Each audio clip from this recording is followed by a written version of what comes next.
నమస్తే, welcome to special focus.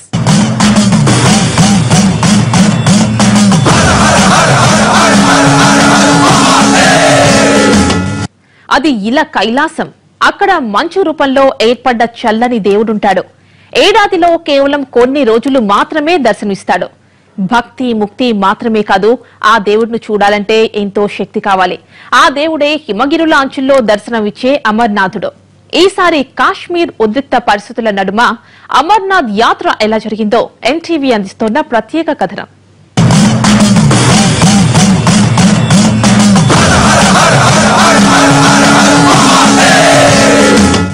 Amarnath యాత్ర అంటేనే అవరోధాలు ఎక్కువ. కొండలు లోయలు ఎన్నింటినో దాటితేనే గాని దైవ సాక్షాత్కారం కాదు. ఈసారి సీజన్ మొదలైందో లేదో కాశ్మీరం కల్లోలం, భక్తుల్లో భయంగా మారింది. ఇది చాలదు అన్నట్టు ప్రకృతి ప్రకోపాలు అదనం కావడంతో కట్టెదుట కైలాసం కనిపించడం మాటేమో గాని భక్త జనానికి ప్రత్యక్ష నరకం మాత్రం కనిపించింది. భం భం బోలే అనాల్సింది పోయి భయం బోలే అనాల్సిన దుస్థితి.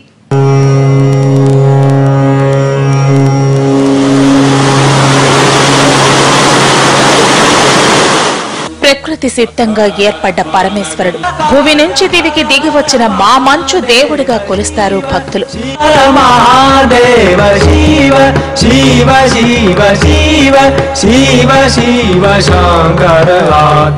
వేలడుగుల ఎత్తులో లక్షలాది అడుగుల దూరం నడిచిరాగానే ఈ గుహలో కనిపించే మంచు గోపురాన్ని చూసి మైమరిచిపోతుంటారు. ఈ జీవితానికి ఇంతకన్నా కావాల్సిందేముందని ఆనందం వ్యక్తం చేస్తుంటారు.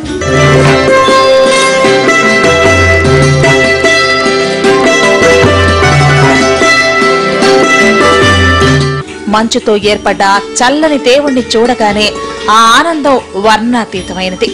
ఆ ప్రకృతి పరమేశ్వరుని చూసినంతనే ఎక్కడ లేని పరవశం శరీరాన్ని ఆవహించేస్తుంది.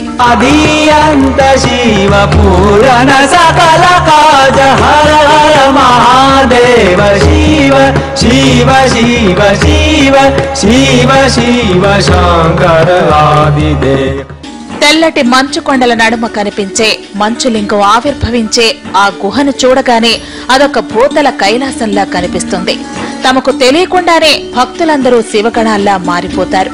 హరహర మహాదేవ నినాదాలతో మంచు మూర్తిని అభిషేకిస్తారు.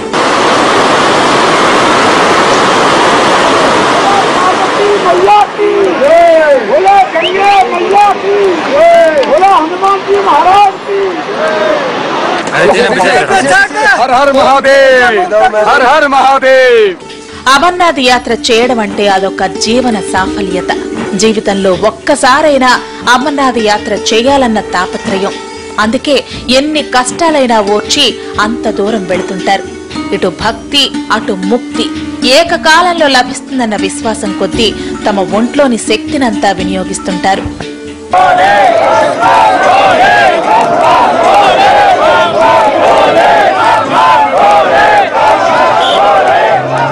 దురదృష్టం ఏంటంటే ఈసారి అమర్నాథ్ యాత్ర 3 అడుగులు ముందుకు 6 అడుగులు వెనక్కు వేసింది. కారణం హిజ్బుల్ ముజాహిదీన్ కమాండర్ బుర్హాన్ వనీ ఎన్కౌంటర్ తో కాశ్మీర్ లోయల్లో తీవ్ర ఉద్రిక్త పరిస్థితులు ఏర్పడ్డాయి. వనీ మద్దతుదారులు ఆందోళనలు చేయడంతో హింసాత్మక దాడులు చెలరేగాయి. 36 మంది చనిపోగా 3000కు పైగా గాయాల పాలయ్యారు. వీళ్లలో కొందరికి చూపు పూర్తిగా కోల్పోయే పరిస్థితి.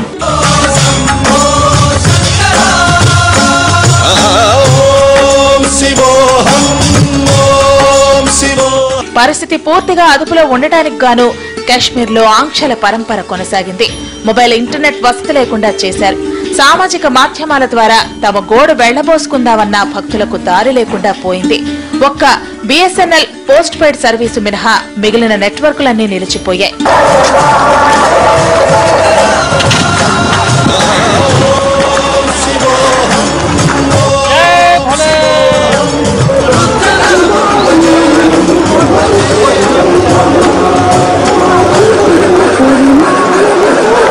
అంతేకాదు ఎక్కడి వాహనాలు అక్కడే నిలిచిపోయాయి. ఉద్రిక్త పరిస్థితుల్లో అవాంఛిత ఘటనలు జరగకుండా ఉండేందుకు నేషనల్ హైవేలను ఆపేశారు. దీంతో భారీ ఎత్తున వాహనాలు నిలిచిపోయాయి.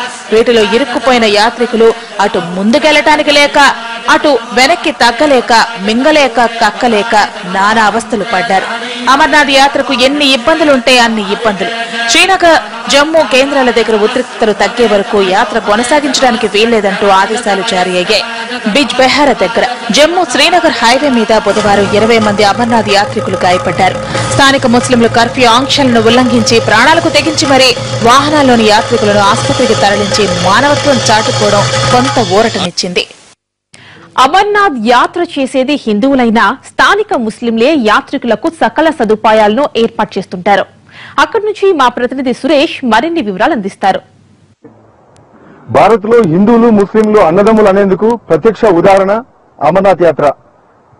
పరమేశ్వరి దర్శనానికి వెళ్లే హిందువులందరికీ కూడా ఇక్కడ గుర్రాల ద్వారా, డోలీల ద్వారా ఇక్కడ ఉన్నటువంటి కశ్మీర్ లోయలోని ముస్లిం అందరూ కూడా మద్దతు తెలుపుతూ వారికి యాత్రలో సహకరిస్తారు. 5 గంటల పాటు క్లిష్టమైనటువంటి యాత్రలో వీరి సహాయ సహకారాల విషయంపై వారిని అడిగి తెలుసుకుందాం. घोड़े पर अच्छा रहता है सर, अच्छी तरीके से इंतजाम उसके लिए ऊपर से भी है, इधर से भी है, और हम अच्छी तरह उसकी सेवा करा है सर, क्योंकि पीछे से यात्रा नहीं आया सर, इसीलिए हमको भी दिक्कत हो रहा है सर. మొత్తంగా యాత్ర విషయంలో చూస్తే కొన్ని దశాబ్దాలుగా జరుగుతున్న యాత్రలో హిందువులకు పూర్తి స్థాయిలో మద్దతు తెలుపుతూ ఎటువంటి అవాంఛనీయ సంఘటనలు జరగట్లేదు. దానికి ప్రత్యక్షంగా ఇక్కడ ఉన్నటువంటి వారి మద్దతే उदाहरण చెప్పొచ్చు. మరికొంతమందితో మాట్లాడే ప్రయత్నం చేద్దాం. आप कह दीजिए ज्यादा साल से आप यहाँ से यात्रा के लिए मदद कर रहे हैं. हमारा पास हो गया ना यहाँ पर बैठना है, तो तकरीबन गया 40 साल, मगर पूरा आराम से ले जाऊंगा, उधर गुफा से दर्शन करके वापस ले जाऊंगा यहाँ. मगर इस साल में थोड़ा थोड़ा यात्री में कोई नहीं आता है, रेट भी डाउन होता है, कुछ नहीं देता है, थोड़ा थोड़ा बोलता है ना लाओ घोड़ा 500 रुपया देगा गुफा तक, तो कौन घोड़ा वाला जाने वाला है. सब बैठता है, आपने अपना आंखों से देखे क्या बन सकता है घोड़ों वालों का, यही मसला पूरा है यहाँ पर. आप तो इतना मेहनत करके इस पेड़ में हालत खराब हो गया तो भी मदद कर रहे हैं. अभी देखा मैंने सामने से. क्या आपको यहाँ पे मिलिट्री ऐसा गवर्नमेंट हॉस्पिटल यहाँ पे सुविधा की आपको? कोई नहीं, पूरा अस्पताल का कोई इंतजाम नहीं है यहाँ पर. बस यही बात है ना, इसीलिए सब लोग बैठता है आराम से. क्या करना है यहाँ जो अस्पताल है ना सर, కశ్మీర్ లోయలో ఉన్న ఈ ముస్లింలందరూ కూడా భారతదేశానికి సంబంధించినటువంటి ఆర్మీకి కూడా మద్దతు తెలుపుతూ వారి వారి జీవనోపాధిని ముందుకు తీసుకెళ్లేటువంటి పరిస్థితి. మరికొంతమందితో మాట్లాడే ప్రయత్నం చేద్దాం. आप कह दीजिए यहाँ से आर्मी को भी आप मदद करते हैं, कैसे वो मदद करेगी, क्या क्या आप अब तक किया? मेरा नाम मंजूर अहमद है कि मैं 20 साल से यहाँ पे काम कर रहा हूँ. 20 साल से जो आज ये दिक्कत हो रही है ये पहले कभी नहीं हुई थी, क्यों इस साल हमें खर्चा भी कम ज्यादा आता है, कमाई में बहुत कम, मेहनत के लिए इतने मेहनत करके हमें क्या है 500-450 दिन भर गाड़ी मिलता है. यहाँ हमें आर्मी का बहुत रहने की जरूरत है. यहाँ आर्मी के साथ हमें बहुत अच्छा फायदा है. आर्मी के साथ हम पूरा काम करते हैं. हम ऊपर जाते हैं, जहाँ पे दर्शन करते हैं ये श्री अमरनाथ में, बहुत मेहनत करके वहाँ तक लाते हैं, वहाँ से वापस लाता है इनको. मगर इस साल बहुत प्रॉब्लम हम हुआ है कि यात्रा इस साल नहीं आ रही है, क्यों उसके साथ हमें बहुत दिक्कत हो रही है. क्या कहना चाहते हैं अमरनाथ यात्रा के बारे में? एक घोड़ा का खर्चा लगता है 600 रुपये, तो कुछ नहीं मिलता है हमको, अपना मजदूरी भी नहीं मिलता सर. कभी आप अमरनाथ यात्रा में भगवान को दर्शन कर लिया? हाँ सर, करते हैं, बहुत बार कर लिए, बहुत बार कर दिया हमने. आप कह दीजिए अमरनाथ यात्रा में आप दर्शन किया कभी? हाँ, बहुत बार किया है. पहली बार हम करते हैं, यहाँ फौजी के साथ जाते हैं ना, पहली बार हम पहली बार नमाज भी करते हैं, मंदिर भी जाते हैं, नमाज पढ़ते हैं. नमाज మనం ఇక్కడ ఉన్నటువంటి కశ్మీర్ లోయలో వాళ్ళు ఈ అమర్నాథ్ యాత్ర జరిగేందుకు ప్రధానంగా కారణం ఇక్కడ ఉన్నటువంటి కశ్మీర్ లోయ ముస్లింలు. వారి మద్దతుతోనే ఈ అమర్నాథ్ యాత్ర ముందుకు సాగుతున్నటువంటి పరిస్థితి. కశ్మీర్ లోయ అమర్నాథ్ యాత్ర నుంచి జమ్మూ కాశ్మీర్. అమర్నాథ్ యాత్రలో తెలుగు వాళ్లు పడిన పాటలేంటి, అక్కడ ఎలాంటి పరిస్థితులను ఎదుర్కొన్నారు ఇప్పుడు చూద్దాం. మంచు కొండల్లో సాగే అమర్నాథ్ యాత్ర ఈ ఏడాది మరింత ఇబ్బందికరంగా సాగింది. ఉగ్రవాదులు చెలరేగడంతో ముందు జాగ్రత్తగా యాత్రను నిలిపేశారు. దీంతో యాత్రికుల పరిస్థితి దిక్కుతోచకుండా తయారైంది.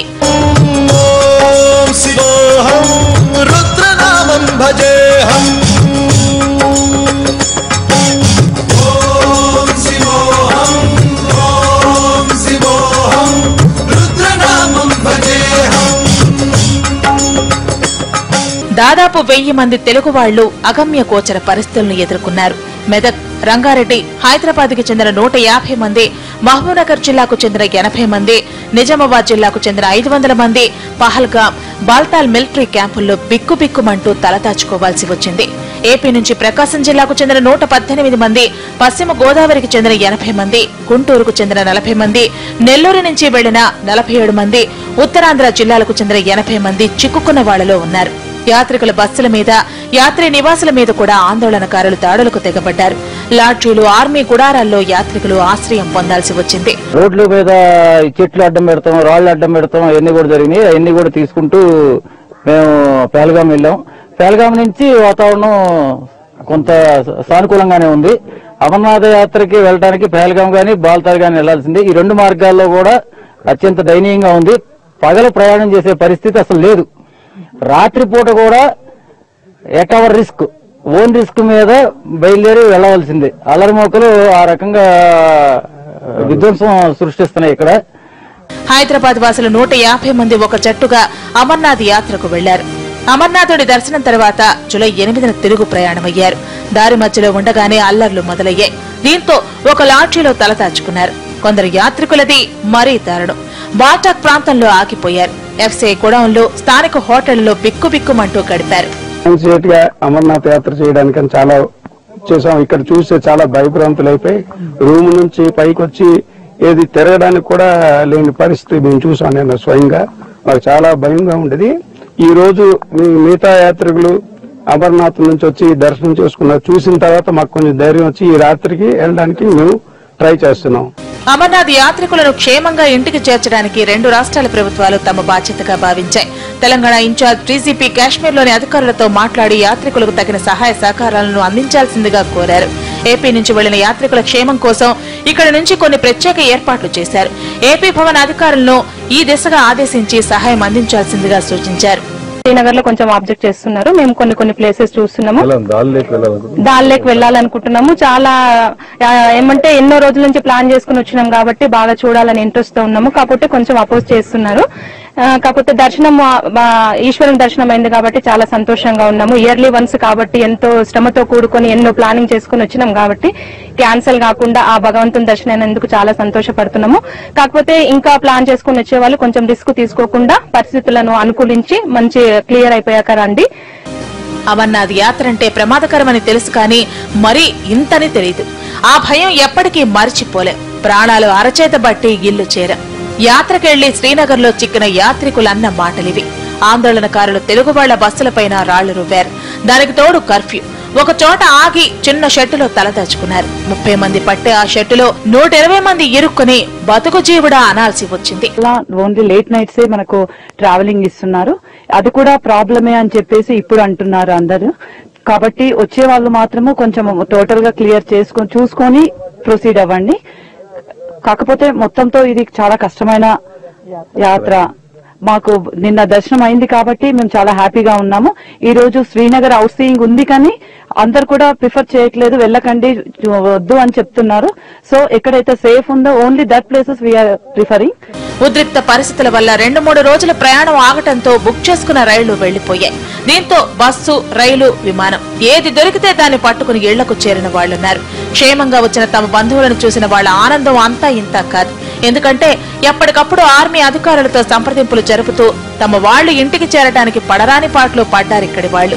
సైనికుల అండ లేకుంటే తామింత దూరం వచ్చి ఉండేవాళ్లం కాదంటారు కొందరు యాత్రికులు. అక్కడి బేస్ క్యాంపుల్లోని సైనికులు తమకు ముప్పూటల ఆహారాన్ని అందించారని, వాళ్ల సాయంతోనే తాము గండం గట్టెక్కామని అంటున్నారు. ఒక్కో ప్రయాణికుడిది ఒక్కో కష్టం. ఎంత కష్టం అంటే అంత కష్టం. ఏదో అదృష్టం బాగుంది కాబట్టి సరిపోయింది, లేకుంటే తమ పరిస్థితి ఏమిటి అన్న ఆందోళన, ఆవేదన. ఏమాత్రం తేడా వచ్చినా ప్రాణాలు పోయేవే. ఇది క్షేమంగా ఇంటికి చేరిన తెలుగు యాత్రికుల మాట. ఇంత దూరం వెళ్లి అక్కడ దేవుణ్ణి చూడ్డానికి ఎందుకంతగా ఉబలాట పడతారు? అమర్నాథ్ యాత్ర ఎలా చేయాలి? ఆ వివరాలేమిటి? అమర్నాథ్ యాత్ర చేయడం అంటే ప్రమాదపు టంచుల వరకు వెళ్లిన అర్థమే. ఏమాత్రం తేడా వచ్చినా ఇక అంతే సంగతులు. దీన్ని బట్టి ఈ యాత్ర ఎంత కష్టతరమైందో అర్థం చేసుకోవచ్చు.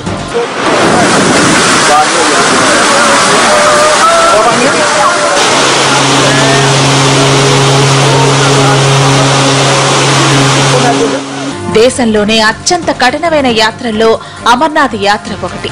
సముద్ర మట్టానికి 13,600 మీటర్ల ఎత్తులో ఉండే ఈ ప్రాంతానికి చేరుకోవడం అంటే చావు బతుకుల మధ్య పోరాటమే. ఇది ఆధ్యాత్మిక యాత్ర అనటం కన్నా సాహస యాత్ర అంటే సరిగ్గా ఉంటుంది. జూలై 2 నుంచి ఆగస్టు 18 వరకు మొత్తం 48 రోజుల పాటు ప్రకృతి సిద్ధంగా ఏర్పడే మంచులింగాన్ని కనులారా దర్శించి పులకించిపోతుంటారు భక్తజనులు. శివలింగం రూపంలో ఉండే ఈ మంచు రూపాన్నే బాబా భోలేనాథ్ గా పిలుచుకుంటారు.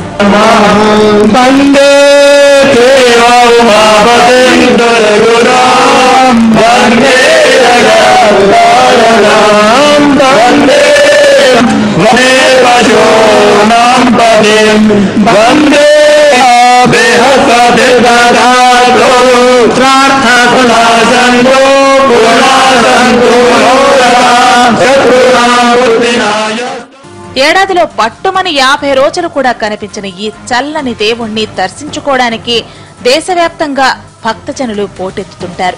శ్రీనగర్ కి 135 కిలోమీటర్ల దూరంలో ఉంటుంది అమరధామం. ఈ యాత్ర చేయడం అంత సులువు కాదు. మంచు కొండలను నిటారుగా అధిరోహిస్తూ వెళ్లాల్సి ఉంటుంది. ఈ క్రమంలో ఆక్సిజన్ అందక కొందరు ఇబ్బందులు పడుతుంటారు. దీనికి తోడు మంచు తుఫాన్లని, కొండచర్యలు విరిగిపడ్డాయని ఎన్నో అవరోధాలు. అమర్నాథ్ యాత్ర చేయడానికి 2 ప్రధాన మార్గాలున్నాయి. వీటిలో జమ్మూ నుంచి పహల్గాం చేరి అమర్నాథ్ చేరే దారి మొదటిది. జమ్మూ నుంచి 315 కిలోమీటర్ల దూరంలో ఉంటుంది పహల్గాం. ఇక్కడ యాత్రికులు బస చేయడానికి తగిన వసతి గృహాలున్నాయి. పహల్గాంకి 6 కిలోమీటర్ల దూరంలో ఉన్న యాత్రికుల శిబిరంలో ప్రభుత్వేతర సంస్థలు ఉచిత భోజన సదుపాయాలను కల్పిస్తుంటాయి. తర్వాత పహల్గాం నుంచి చందన్వాలి చేరుకోవాలి. ఈ 2 ప్రాంతాల మధ్య దూరం సుమారు 16 కిలోమీటర్లు. ఇక్కడ నుంచి దాదాపు 12,000 అడుగుల ఎత్తులో ఉన్న శేషాంగ్ శిఖరం చేరాలి. శేషాంగ్ శిఖరం ఎక్కే దారిలో అందమైన జలపాతాలు కనిపిస్తాయి. రమణీయమైన ప్రాకృతిక శోభ పర్యాటకులను ఎంతగానో ఆకట్టుకుంటుంది. ఇది మొత్తం 7 పర్వతాలు కలిగి ఉంటుంది.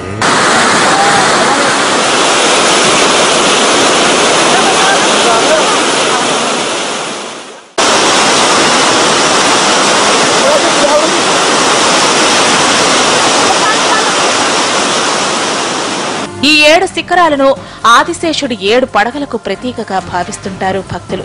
ఇది అమర్నాథ్ యాత్రలో 2వ మజిలీ. శేషాంగ్ నుంచి మహగుణ ప్రయాణించి సముద్ర మట్టానికి 14,000 అడుగుల ఎత్తులో ఉన్న పాంచ్ తర్నీకి చేరుకుంటారు.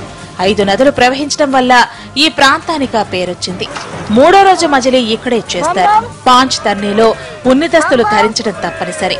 ఈ ప్రాంతం చాలా ఎత్తున ఉంటుంది కాబట్టి కొందరు ఆక్సిజన్ అందక అవస్థలు పడుతుంటారు.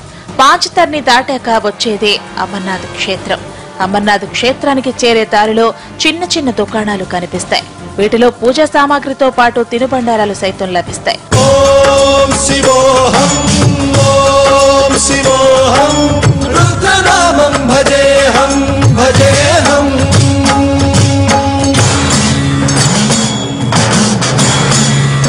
శ్రీనగర్ నుంచి బాల్తల్ కి చేరుకుని అక్కడి నుంచి అమర్నాథ్ చేరుకోవచ్చు.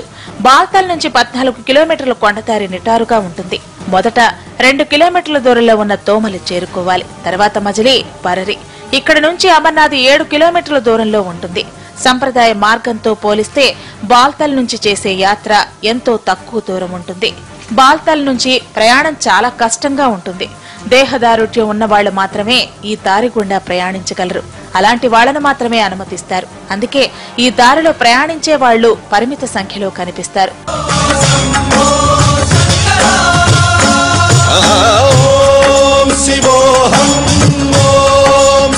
వ్యయ ప్రయాసలన్న మాటలకు అర్థం తెలియాలంటే అమర్నాథ్ యాత్ర చేస్తే సరిపోతుంది. అంత కఠినంగా ఉంటుంది ఈ యాత్ర.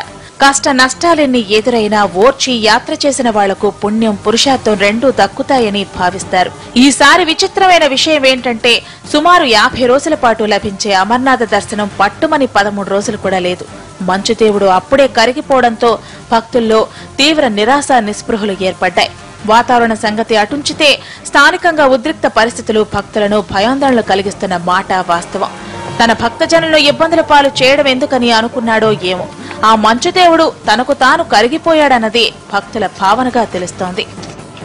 ఇది అమర్నాథ్ యాత్రపై స్పెషల్ ఫోకస్. నమస్తే.